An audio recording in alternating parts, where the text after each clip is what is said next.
Van maandag krijgen haast alle middelbare schoolbaan in de regio Noord-Eerst-Friesland weer fysiek les. In de variësvakantie waren versoepelingen bekendmaken voor het voortgezet onderwijs. Voor het Dockinga College kwam dat nog wat te betiet. Maar na het weekend dan binnen alle leerlingen weer welkom op school.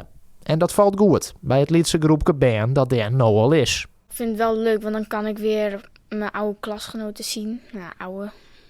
Kan ik weer gewoon mijn klasgenoten zien. Ja, ik vind het altijd wel heel leuk met de klas. Het is wel druk, maar het is wel gezellig. Dus dat vind ik wel leuk, dat ze dan weer komen. We kunnen alle bijen weer ontvangen. En dat kon nou net, hè. Nou alleen de examenklassen. En nu kunnen we alle bijen ontvangen. En dat mat minimaal een dij. En we gaan alles rondwan om Dockinga breed de bijen zo volle mogelijk op school te krijgen. En dat is slaggen. Wel met een soort wisselend rooster per locatie.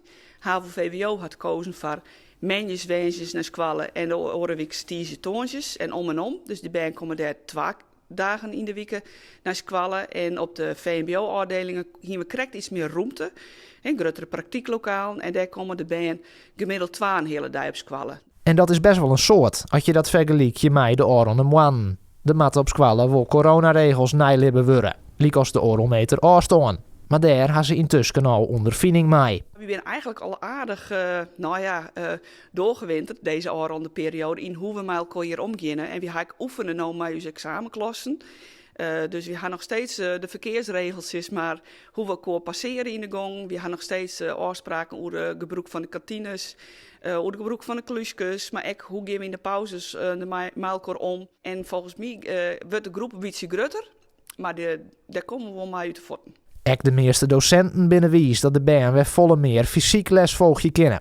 Het wordt zo weer wat meestelijker op scholen. Maar hierondal als vanouds is het vanzelfs nog net. Nee, het is net normaal, maar we zijn zo blij dat we een stapje vooruit zetten kennen. En naast het lesje aan ik gewoon weer elkaar aankennen te zien. En de baan werd het goed gevoel te Jan en met elkaar op een fiets naar scholen te. Hoe mooi is dat? Het gaat net alleen maar om het leren, maar dat de band weer samen naar scholen kennen.